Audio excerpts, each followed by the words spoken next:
Hi guys! Hello!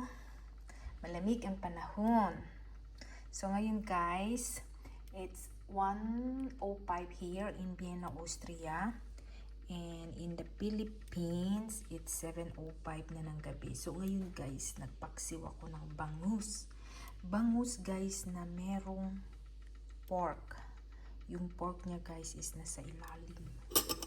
Sa ilalim guys, may halo itong pork guys. So lang, try ko lang guys, sinubukan ko lang lagyan ng pork, basta meron ang mga pork nito guys, liempo, hiniwa ko lang siya ng maliliit na klase, tapos ayun, nasa ilalim, tapos bangus na may okra, talong, ayan guys, okra, talong at isang malaking bangus, ayan. So ayaw ko lang kalkalin guys para hindi madurog. At syempre guys, kapag ganito yung ulam natin guys, edi ano pa ba guys, natural, rice is life.